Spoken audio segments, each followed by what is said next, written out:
അല്ല, അദ്ദേഹത്തിന് രാഷ്ട്രീയപരമായ ലക്ഷ്യം കൂടുതലുണ്ടോ, എന്താണ് അതിൽ സംഭവിച്ചത് എന്നുള്ളത് പാർട്ടിയും ഗവൺമെന്റല്ല പരിശോധിക്കേണ്ടത്. അതെനിക്ക് പറയാൻ കഴിയില്ല. ഒരു പൊതുസമൂഹത്തിലെ ഒരു പൊതുപ്രവർത്തകൻ എന്ന നിലക്ക്, ഒരു കമ്മ്യൂണിസ്റ്റുകാരൻ എന്ന നിലക്ക്, ഒരു സഖാവ് എന്ന നിലക്ക് ഈ ഉത്തരവാദിത്തം ഏൽപ്പിക്കപ്പെട്ട ഒരു വ്യക്തി ആ ഉത്തരവാദിത്തം നിർവഹിച്ചിട്ടില്ല എന്ന എന്റെ ബോധ്യത്തിന്റെ അടിസ്ഥാനത്തിലാണ് ഞാൻ പറയുന്നത്. അതിന്റെ പിന്നാമ്പുറമുള്ള കാര്യങ്ങളൊന്നും എനിക്കറിയില്ല. അത് ഉത്തരവാദിത്തപ്പെട്ട പാർട്ടി പരിശോധിക്കുമല്ലോ.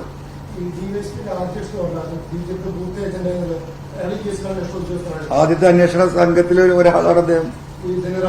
അതെ അതെ അതെ, അന്വേഷണ സംഘത്തിലെ ഒരാളാണ്. ഇനിയിപ്പോ നമുക്ക് ഇതിന്റെ കൂടുതൽ വിവരങ്ങൾ സ്വാമിയെ വിളിച്ചാൽ നിങ്ങൾ തിരുവനന്തപുരത്ത് ആളുകൾ പോയി നോക്കിയാൽ അതിന്റെ വിവരങ്ങൾ കിട്ടും.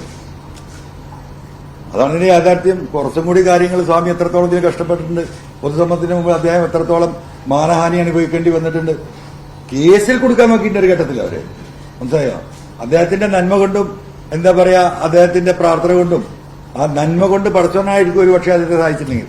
അല്ലെങ്കിൽ അയാളെയും കൂട്ടിയിട്ട് ഇപ്പൊ എടവണ്ണ റിദാൻ കേസ് പോലെയൊക്കെ ഈ പറയുന്ന ഇവിടെ നടക്കുന്ന ഈ സംവിധാനത്തിൽ എന്ത് അട്ടിമറി നടത്താൻ ശേഷിയുള്ളവരാണ്. നിസ്സഹായരായി പോവല്ലേ. എന്താണ് പോലീസ് സ്റ്റേഷൻ? പോലീസ് സ്റ്റേഷൻ എന്ന് പറയുന്നത് ഒരു മനുഷ്യന്റെ അവസാനത്തെ അത്താണിയാണ്, അല്ലേ?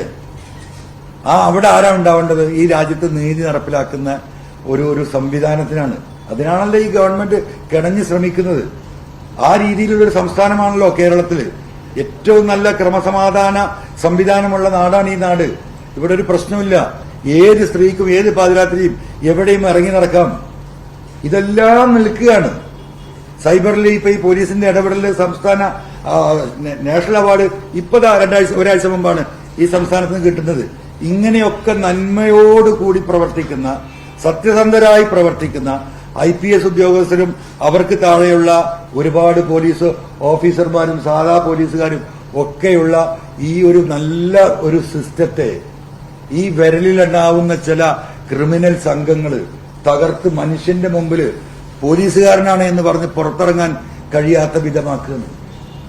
അതിജീവിതകളുമായൊക്കെ ബന്ധപ്പെട്ട കാര്യങ്ങൾ ഇനി പുറത്തു വരാൻ നിൽക്കുന്നേ ഉള്ളൂ. ഇവരൊക്കെ മനുഷ്യരാണെന്ന് നമുക്ക് തോന്നിപ്പോകും. മനസ്സിലായില്ലേ?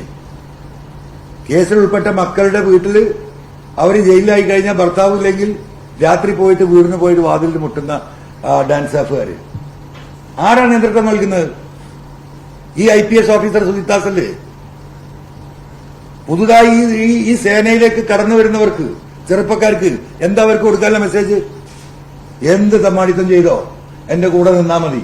കൊന്നാലും കൊലപിടിച്ചാലും കട്ടാലും വ്യഭിചരിച്ചാലും ബലാത്സംഗം ചെയ്താലും രാത്രി വീടിന് പോയി വാതിലിന് മുട്ടിയാലും ഞാൻ സംരക്ഷിക്കും. പക്ഷേ നിങ്ങൾ എന്റെ അടിമകളായിരിക്കണം.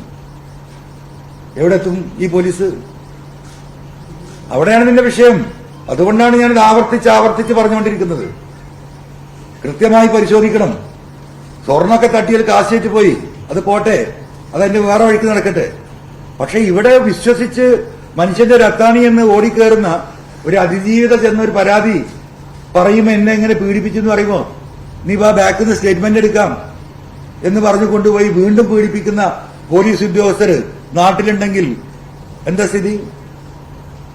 ആരവരെ സംരക്ഷിക്കുന്നത്? അത് തന്നെയാണ് ഇവിടുത്തെ വിഷയം. അല്ല, PV Anwar ഭ്രാന്തായിട്ടൊന്നുമല്ല. ഇത് പറയണ്ടേ? എത്ര കാലം ഇത് ഒളിച്ചു വെക്കും?